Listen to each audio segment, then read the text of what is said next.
Shalom, haleluya.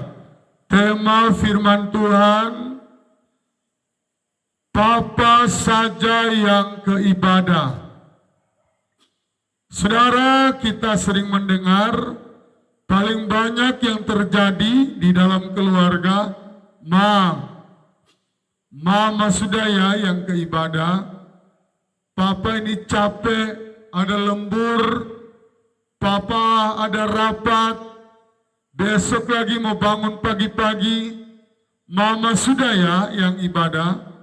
Tapi tema firman Tuhan hari ini, Papa saja ya yang keibadah. Akibat dari perkataan ini, banyak orang tidak sadar kenapa banyak berkat mati. Kenapa berkatnya tidak cair-cair? Ya kan? Biasanya orang istilahkan berkat itu, aduh belum cair, jadi saya belum bisa beli anak ke sekolah, belum bisa beli sepatu kalau dia mau Natal, belum bisa beli makanan untuk 25 Desember, aduh belum cair ini. Nah saudara, berkat bisa mati, fatal. Jangan anggap enteng perkataan ini. Mari kita lihat dalam Kejadian pasal yang ke-19, Sodom dan Gomora dimusnahkan, Lot diselamatkan. Ya, Lembaga Alkitab Indonesia memberikan perikop seperti itu. Ayat 26. Tetapi istri Lot yang berjalan mengikutinya menoleh ke belakang, lalu menjadi tiang garam. Saudara yang sering ke Israel, yang sudah pernah ke Israel, ada batu yang sudah menjadi tiang garam, tempat wisata, yaitu orang-orang melihat akibat dari istri Lot tidak dengar-dengaran dengan firman Tuhan, disuruh jangan menoleh ke belakang, dia menoleh ke belakang. Saya mau katakan, ini juga seumpama dengan rumah tangga yang hanya satu saja yang ke gereja. Tetapi banyak kali terjadi, Mama sudah ya. Saudara, orang tua saya dua-dua sudah meninggal. Tetapi saya selalu bilang kepada Ibu Gembala, cek papa kita di kampung. Ya, papa mantu masih ada, mama mantu. Saya selalu berkata, jangan sampai ada di antara keluarga kita yang masuk neraka. Dan ini bukan berbicara hanya masuk neraka, tetapi keuangan jadi tiang garam, beku. Saudara, kami ke pasar Hamadi, beli ikan kalau murah, kami beli banyak taruh di freezer, dan biasanya sudah beku, untuk dimasak kasih keluar dulu. Begitu juga dengan keuangan kita, tersumbat. Keuangan kita bisa tersumbat kalau kita cuma satu yang keibadah. Apa yang kita ikat di dunia, firman Tuhan berkata, terikat di surga. Sampai-sampai lagu berkata, kita berdua menjadi satu. Jadi jangan cuma satu yang pergi ke gereja. Ini pengalaman orang tua saya. Papa saya pernah sakit 15 tahun, tidak kerja. 15 tahun. Jadi mama saya yang banting tulang. Mama saya bernama Ani Pandey. Supaya jangan, ini tidak betul kah? Supaya kalau ada keluarga saya yang dengar, oh betul, dia punya mama namanya Ani Pandey. Keluarga Tambun Pandey.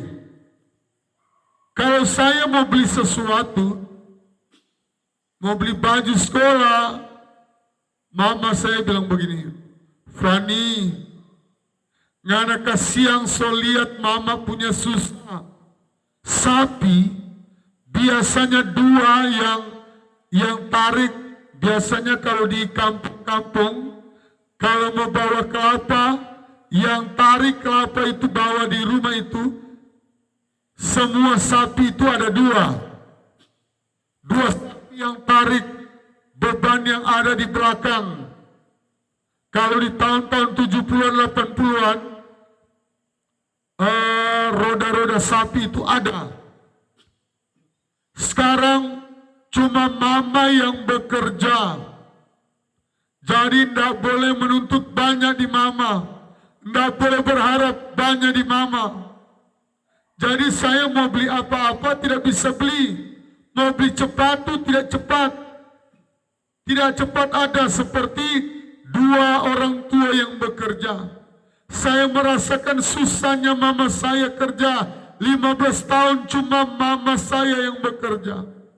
Jadi waktu saya mau menikah dengan ibu gembala, saya harus banting tulang untuk membiayai pernikahan. Saudara tahu pernikahan di kampung puluhan juta baru bisa menikah. Saudara yang Tuhan Yesus kasih, kadangkala orang Kristen tidak sadar berkatnya tertutup karena cuma satu yang pergi ke gereja. Berkatnya nggak cair-cair. Kenapa cuma satu yang pergi ke ibadah? Ada lagu yang sangat indah yang memberkati kami. Bersama keluargaku melayani Tuhan. Bersatu, jadi bersatu. Kalau ada anak 3, tambah orang tua, 5 orang datang sama-sama ke gereja. Amin. Mari kita lihat 3 ayat memberkati firman Tuhan hari ini. 3 ayat. 1 Samuel, saudara, ketika istri Lot menoleh ke belakang, dia jadi tiang garam. Karena suami istri tidak sepakat. Yang istri Lot, dia masih, saya punya domba, saya punya kekayaan. Tidak usah ingat-ingat itu. Kalau Tuhan sudah suruh pergi ke gereja, atau yang parah, dua-dua ke gereja, tapi yang satu cuma ingat-ingat kerja. Aduh, saya punya kerja, saya mau ke kebun, habis itu saya mau jual cabok, habis itu saya mau jual di pasar, saya mau atur-atur supaya besok hari Senin pasar besar. Ini tidak mendatangkan berkat.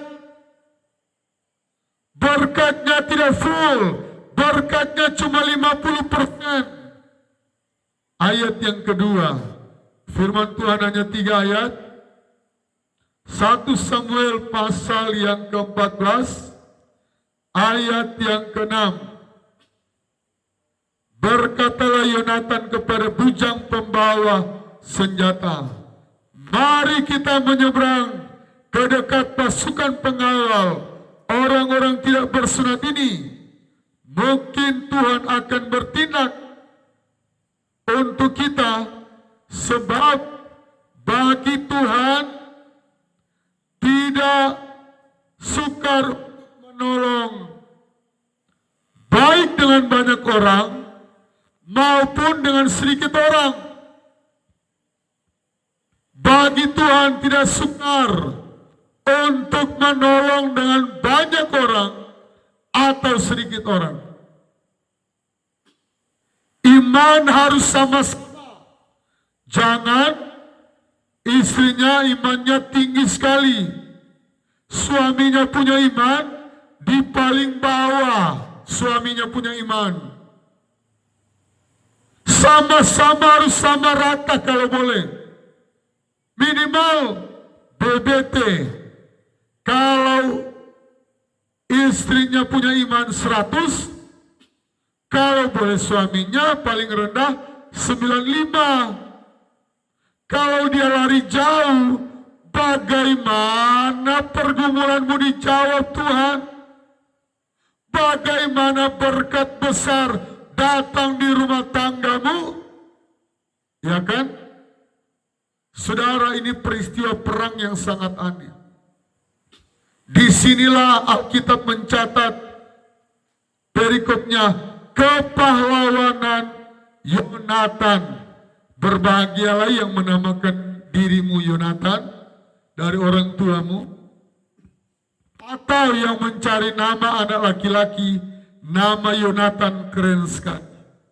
Asal jangan kasih nama istri Lot. Istri Lot. Jadi ini peperangan yang aneh melawan Filistin, bangsa Filistin ribuan. Tetapi berapa orang saudara tahu yang maju berperang?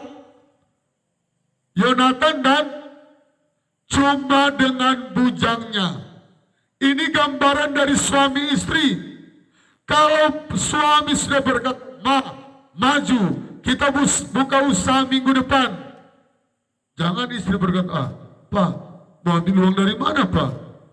Atau sebaliknya, istri berkata, Pak, minggu depan kita jualan martabak, kita jualan nasi kuning. Suaminya yang balik tanya, modalnya dari mana? Kita sepakat dulu, masih ada 1 minggu untuk mendoakan. Amin. 1 minggu itu kita banting tulang istilahnya. Kita berdoa habis-habisan dengan Tuhan. Tuhan yang kita sembah, Dia mampu menjawab. Sebab bagi Tuhan tidak sukar untuk menolong dengan banyak orang atau sedikit. Itu cuma bahasa manusia. Yonatan dikatakan pahlawan karena dia mampu berperang hanya dengan 2 orang. Papanya cuma duduk-duduk di bawah pohon, padahal ada pasukan 600 orang, pasukan Kopassus, pasukan terlatih, ahli perang.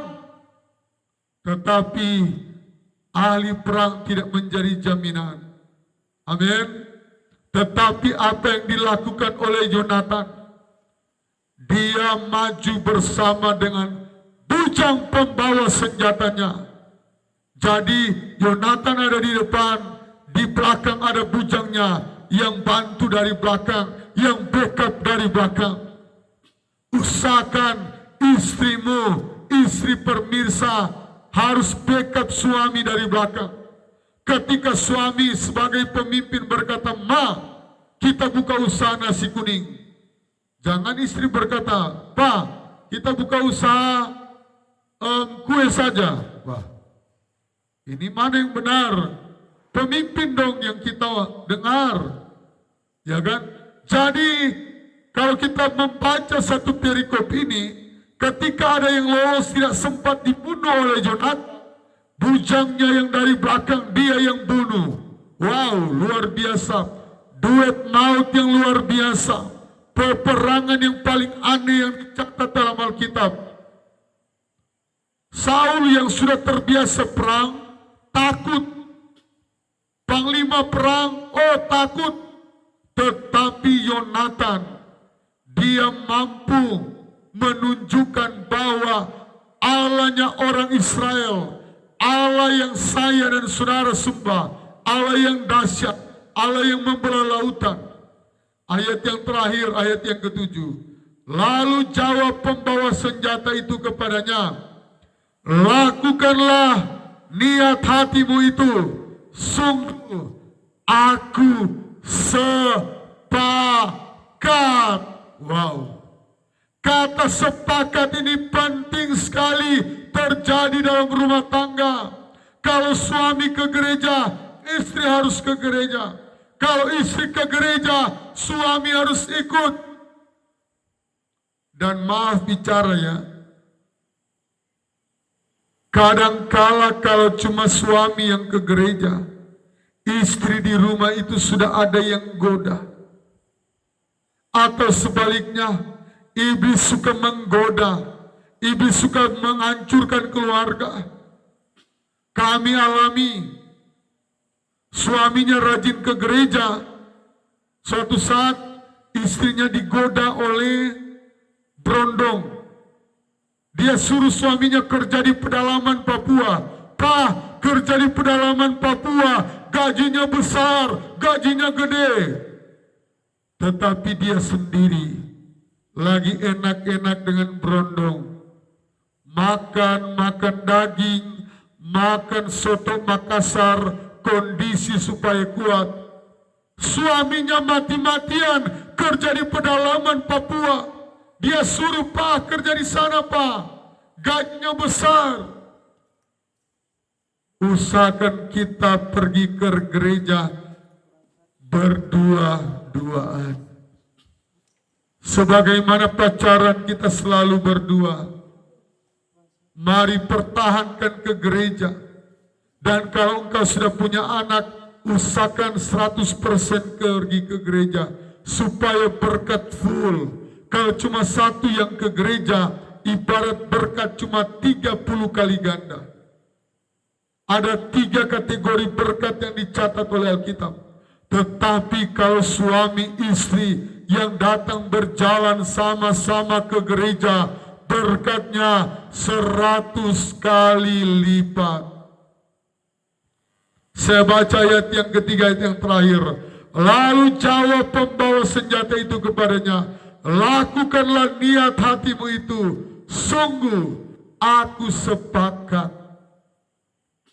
Bujang ini menggambarkan istri, gambaran dari istri dalam berumah tangga. Kadangkala suami mau buka usaha, istrinya punya iman lemah, daun, loyo. Dulu ada iklan berkata, Supartin kah? Kok loyo? Minum Supartin dong. Supartin ya, iklan ini sudah lama. Jadi kalau kita loyo, iman kita harus kita tambah. Kita harus minta.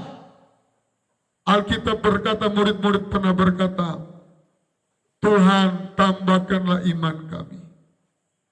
Sepakat. Kalau suaminya berkata, Ma, kita bantu 3 saksemen di gereja ya. Istri jangan berkata, Pak, 1 sak saja sudah cukup, Pak.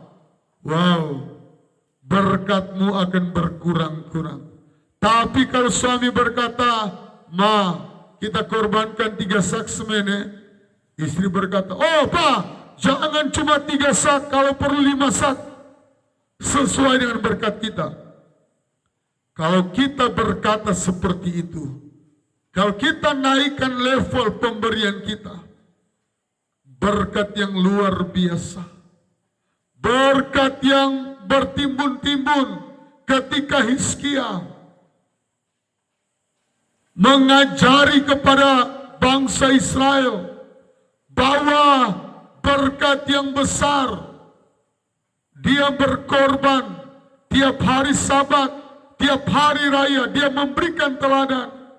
Kami sudah memberikan teladan.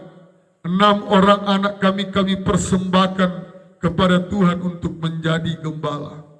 Tidak ada satupun kami sudah bernasar sebelum kami masuk dalam pernikahan nikah. Kami berkata, Tuhan, berapapun anak yang kau berikan.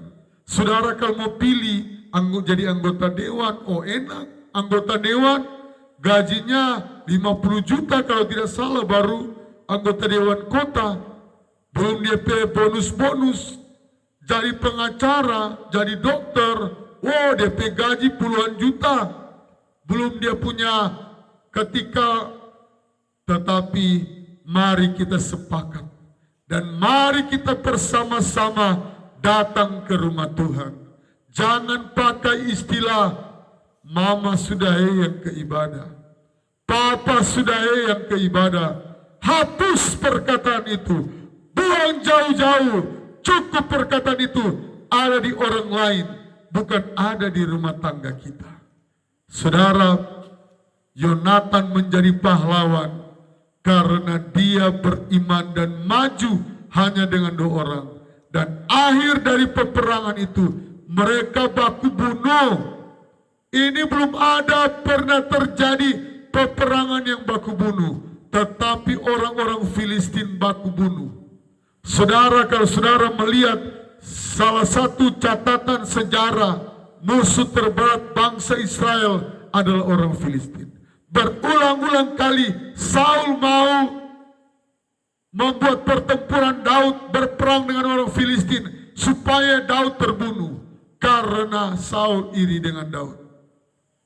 Jadi sekali lagi kita sepakat untuk melayani. Kalau istrinya melayani, usahakan suami juga. Mari kita berdoa. Tuhan, memberkati firman Tuhan ini. Biarlah kata-kata yang hanya 1 orang ke gereja tidak ada dalam rumah tangga kami.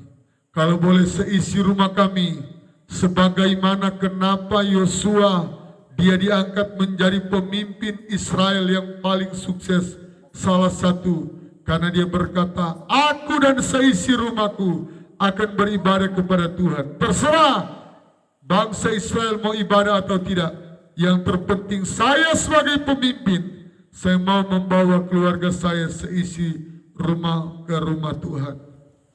Tuhan memberkati semua yang sudah like, sudah komen, yang sudah subscribe, nonton sampai habis. Berkat-berkat Allah melimpah. Doa kami, setiap kali kami berkhotbah, kami mendoakan semua penonton di channel ini. Tuhan memberkati. Yang mau masuk polisi, tentara, pergumulan apapun, apa saja Tuhan buat berhasil. Nama Tuhan ditinggikan, bahkan usaha baru yang dikerjakan, usaha yang lama Tuhan memberkati.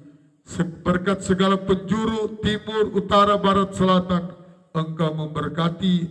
Berkat dari segala penjuru datang kepada pemirsa yang setia menonton channel Fanny Christine. Haleluya, amin.